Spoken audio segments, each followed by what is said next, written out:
क्या आपके साथ कभी ऐसा हुआ है कि आपने प्रार्थना की लेकिन अंदर से आपको ऐसा लगा कि परमेश्वर आपकी प्रार्थना को सुन नहीं रहे हैं? क्या ऐसा लगता है कि आपके पाप के वजह से आपकी प्रार्थनाओं के बीच में एक दीवार बन गई है? इसके बारे में बाइबल क्या कहती है?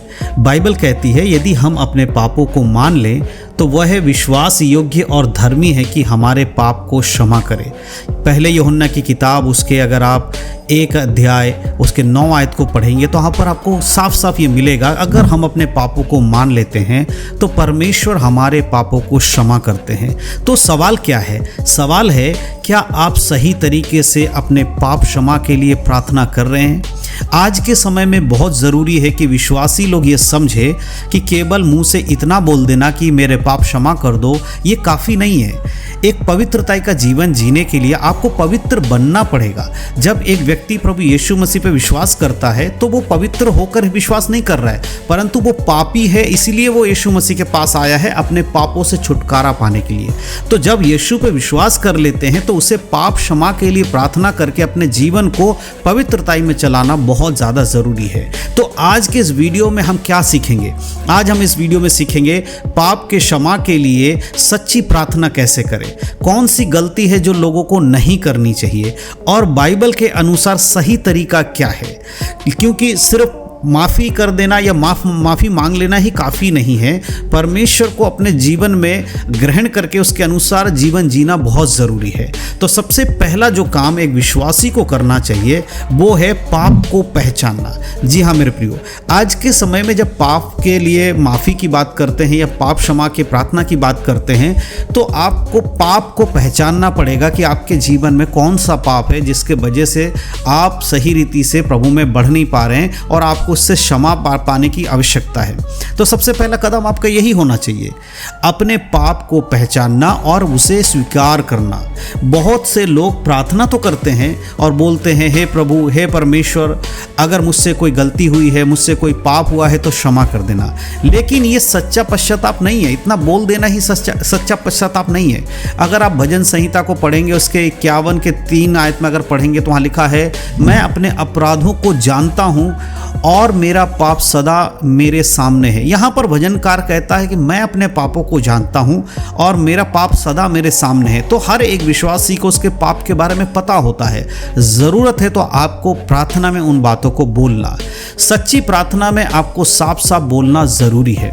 अगर आप अपने पापों को खुलकर नहीं बोलेंगे तो कैसे आप उससे छुटकारा पा सकते हैं? कौन सा पाप किया है इसे स्वीकार करना बहुत ज़्यादा ज़रूरी है। उदाहरण के लिए अगर मैं आपको बताऊँ, आप प्रभु से क्या कहेंगे? प्रभु, मैंने झूठ बोला है, मैंने गुस्सा किया है, मैंने गलत सोचा है। अगर इस तरह की कुछ भी करे तो ऐसे बोलना है कि प्रभु आज मुझसे गलत काम हो गया है, आज मुझसे किसी के प्रति कोई बुरा व्यवहार हो गया है, आज मैंने झूठ बोला है। उन बातों को बोलकर परमेश्वर से यीशु मसीह के नाम से क्षमा मांगना है। जब तक आप पाप का नाम लेकर नहीं क्षमा मांगेंगे तो कैसे आप अपने पापों से छुटकारा पा सकते हैं? क्योंकि वो सारी चीज़ें अपने मन में बनी रहेगी। जिस तरह से आप बोलेंगे धीरे धीरे वो चीज़ें जो है आपके अंदर से निकल जाएंगी और आप सही रास्ते पे चल पाएंगे। तो सबसे पहला काम एक विश्वासी को क्या करना है?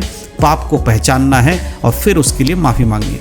दूसरा काम एक विश्वासी को क्या करना चाहिए? सच्चा पश्चाताप। देखो, पाप को पहचानना सबसे पहला काम, दूसरा है सच्चा पश्चाताप होना चाहिए। दूसरा कदम दिल से पछताना यानी कि रिपेंडेंस होना बहुत ज़रूरी है।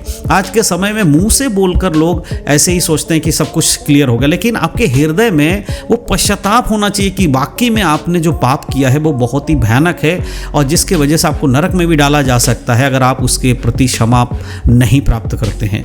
केवल डर के कारण नहीं कि हाँ परमेश्वर नरक में डाल देगा, बल्कि इस बात को दुख होना चाहिए आपके अंदर कि आपने प्रभु को दुखी किया है।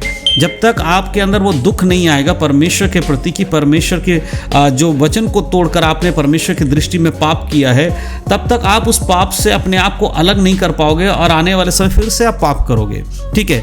दूसरे इतिहास अगर आप पढ़ेंगे उसके 7 के 14 में क्या लिखा है? लिखा है, यदि मेरी प्रजा दीन होकर प्रार्थना करे और अपने बुरे मार्ग से फिरे। देखो, प्रभु का इच्छा क्या है? अपने बुरे मार्ग से फिरे और दीन होकर प्रार्थना करे। ध्यान दीजिए, सिर्फ प्रार्थना नहीं बल्कि मार्ग बदलना भी ज़रूरी है। जिस मार्ग में आपसे पाप हो रहा है उस मार्ग को अपने जीवन से हटाना बहुत ज़रूरी है। पाप छोड़ने का निर्णय लेना होगा। वही गलती बार बार करते रहना और पश्चाताप करना ये परमेश्वर की इच्छा नहीं है। बहुत लोग रोज़ क्या करते हैं, एक ही पाप को करते हैं और बाद में माफ़ी भी मांग लेते हैं और फिर से दोबारा वो पाप करते हैं। ये सच्चा परिवर्तन नहीं है। आपको दिल से आप पश्चाताप करके प्रभु से क्षमा मांगना, तो उस पाप को दोबारा नहीं करना है। अब तीसरा काम जो एक विश्वासी को करना चाहिए वो क्या है, वो है यीशु मसीह के नाम से क्षमा मांगना। आज के समय में बहुत सारे लोग क्षमा तो मांगते हैं लेकिन वो डायरेक्टली यीशु मसीह से क्षमा मांगते हैं, पवित्र आत्मा से क्षमा मांगते हैं। लेकिन बाइबल हमें बताती है हमें परमेश्वर से क्षमा मांगना और यीशु मसीह के नाम से क्षमा मांगना है। तीसरा सबसे महत्वपूर्ण कदम जो है वो मसीह जीवन में यही है कि यीशु मसीह के नाम से प्रार्थना करना और उसको परमेश्वर से मांगना, क्योंकि पापों की क्षमा सिर्फ यीशु के बलिदान से ही मिलती है। जब तक आप यीशु मसीह के नाम लेकर प्रार्थना को नहीं मांगते आपके पापों से क्षमा नहीं मिलेगा। इब्रानियों की किताब 9:22 कहता है लहू बहाए बिना क्षमा नहीं होती। इसका अर्थ है यीशु मसीह के लहू के द्वारा ही क्षमा मिला है। यीशु ने क्रूस पर अपना लहू बहाया ताकि आपके और मेरे पाप क्षमा हो सके। इसीलिए जब तक आप यीशु के नाम से प्रार्थना करके नहीं मांगते, क्षमा नहीं मांगते, आपकी प्रार्थनाओं को परमेश्वर के सामने स्वीकार नहीं किया जाएगा। ठीक है, इसीलिए प्रार्थना कैसे करें? प्रार्थना करते समय इस बात को ध्यान रखें और कहें, हे हमारे पिता, मैं यीशु मसीह के नाम से आपसे क्षमा मांगता हूँ। यानी जो भी कुछ कहते हैं उसे आप बोलिए यीशु मसीह के नाम से मांगता हूँ।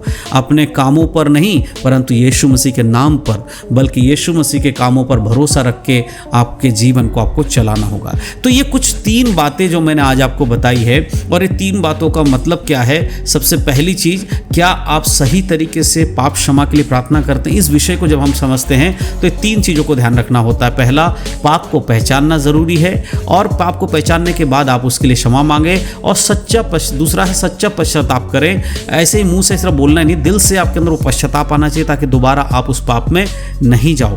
तीसरा काम क्या करना है? आपको प्रार्थना करते समय यीशु मसीह के नाम से आपको क्षमा मांगनी है, क्योंकि यीशु का नाम ही है पृथ्वी के ऊपर स्वर्ग के नीचे एक ही नाम दिया गया है जो यीशु मसीह का नाम है, जिससे उद्धार पाते हैं, जिससे क्षमा मिलता है। हर काम यीशु मसीह के नाम से होते हैं। तो ये है तरीका सच्चे प्रार्थना करने का, पश्चाताप की प्रार्थना करने का। ठीक है, तो अब आइए हम सब एक सच्ची प्रार्थना को करते हैं। हम मिलकर परमेश्वर के हाथों में समर्पण करते हैं। आपके लिए मैं बताना चाहता हूं कि आप किस तरह से प्रार्थना करें। आप प्रभु से कह सकते हैं, अगर आज भी आप प्रार्थना नहीं, सच्चा पश्चाताप नहीं कर रहे तो इस बात को आप ध्यान रखिए, जो मैं बोलने वाला इन चीज़ों को आप सीखिए। ठीक है, आप बोल सकते हैं, अगर आप सच में प्रार्थना करना चाहते हैं तो यह तरीका आपके लिए आसान हो जाएगा। देखिए, आप बोल सकते हैं, हे हमारे स्वर्गीय पिता, मैं आपके सामने आता हूँ। मैं स्वीकार करता हूँ कि मैंने पाप किया है। मैं अपने विचारों, शब्दों और कामों को आपके सामने रखता हूं, जिसके द्वारा अगर आपको कोई आपके वचन के विरोध में मैंने कुछ किया है तो मुझे क्षमा करें। प्रभु मुझे क्षमा करें, अपने पापों से मन फिराता हूं और मैं आगे इस पाप को नहीं करूंगा। परमेश्वर इस पाप से बचे रहने के लिए मुझे शक्ति और बल देना। इस प्रार्थना को मैं अपने उद्धारकर्ता, आपके प्रिय पुत्र जिसको क्रूस पर मेरे पापों के लिए मरना पड़ा, उसके लहू के बहाने से मेरा उद्धार हुआ, उसके नाम से, यीशु मसीह के नाम से मांगता हूँ, मुझे क्षमा करें। मेरे प्रियो, इस तरह से बोलकर आपको प्रार्थना करनी है। जब आप इस तरह से प्रार्थना करेंगे तो सही रीति में ये प्रार्थना एक छुटकारे की प्रार्थना होगी। अगर आपने ये प्रार्थना सच्चे दिल से की है तो विश्वास रखिए परमेश्वर आपको क्षमा कर देंगे। लेकिन याद रखें, दोबारा पाप नहीं करना, उन चीज़ों में नहीं जाना जिनको आपने छोड़ा है। तो मेरे प्रियो, अगर इस वीडियो को देखने के बाद आपको ये वीडियो अच्छा लगा हो तो इस वीडियो को अपने मसीह भाई बहन में शेयर ज़रूर कीजिएगा, ताकि उन लोगों तक भी ये बातें पहुंच सके और वो भी प्रभु यीशु मसीह के नाम से क्षमा पा सके। आप सभी को प्रभु यीशु मसीह के नाम में जय मसीह की। God bless you.